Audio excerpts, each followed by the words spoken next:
what's going on, guys? My name is Logan with West Desert Wheeler, and today we're going to be taking a look at my new Axial Bomber 2.0. I'm going to go ahead and pull this thing out of the box. I'm not going to do an unboxing, but I am going to pull the truck out, show you guys the truck as is out of the box, and then we're going to go ahead and show you the upgrades I've already purchased for this thing.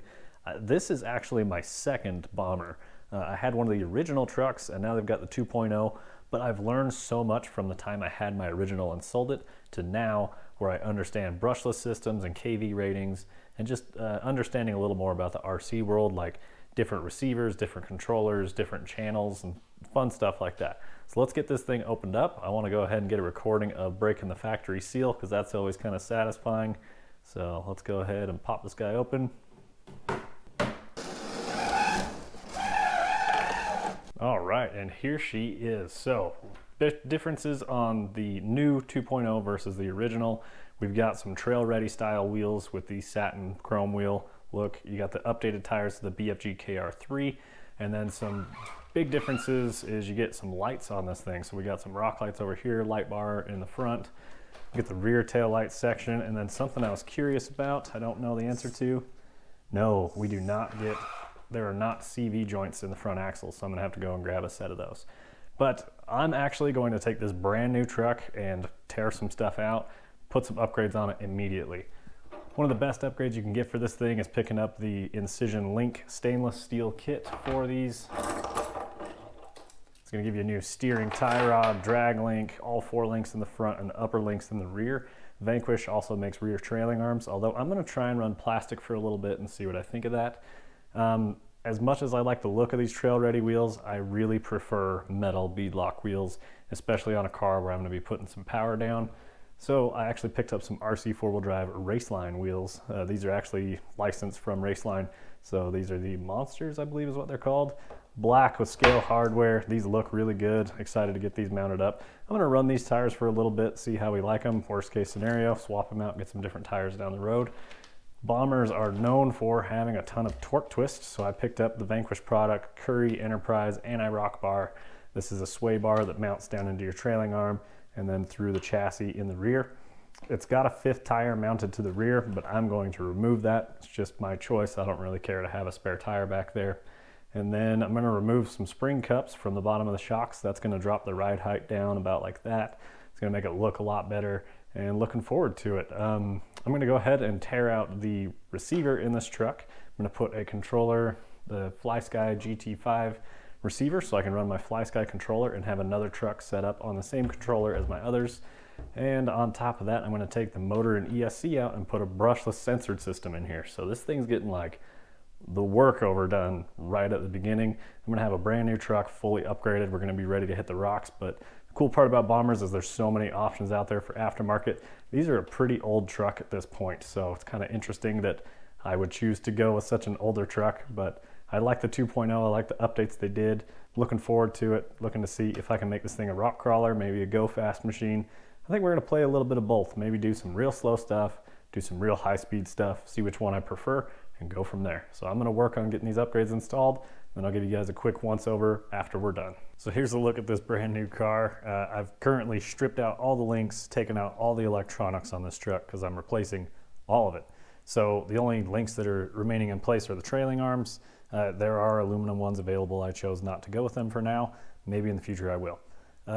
One thing to kind of note about my work process, I like these little magnet trays. I bought a 2-pack from Lowe's or Home Depot. It was like $5 or $10, and then they pop up a little taller, so depending on how big of a part you're working on, it'll hold it in there, as well as they're a magnet base, so they will hold all your hardware in there. And then I have multiples, so like if I'm working on the Bomber, I'll put all the hardware in there, and then say something goes wrong with another truck or a different area on the Bomber, like if I want to take all my suspension hardware and put it in one bin, and then I want to take all my transmission hardware and keep that separate, I put that in a different magnetic bin. So just kind of ways to help keep me organized. Another easy way to keep track of where hardware goes is to leave it partially threaded into the truck where it came out of. Real simple, easy way to do that, but just kind of want to give you guys some insight of how far we're going with this truck right out of the box. I mean, I'm completely stripped and tore this thing apart, so looking forward to it. Got the chassis sitting over here. The big downside I realized in going into this is that I'm gonna have to solder new plugs to the lights on the truck because the original ESC has like the weird little proprietary plug that my new ESC just doesn't have. So maybe I have to bust out the soldering iron, get something done there, but maybe in the future as well. So in a second, we'll get back to it, show you guys the truck as it is all put together. Well, all right, guys, here she is all completed and put together. And if I might say so myself, I think it looks pretty damn good, especially compared to the stock truck. Now, really, aesthetically, all we really did was lose the spare tire, put some black wheels on it, got the ride height a little bit lower, but internally, a lot of things have changed. We got the Tekin T440 servo up front, we got the Spectrum censored brushless 2300 kV system as the motor ESC combo in here, and then we've got a Curry sway bar in the rear, got that silver Curry sway bar, so that thing should stand out. It just barely touches on my cage. I'm not sure if that's typical, but I don't know, it should be all right. Should help a lot with the torque twist for sure.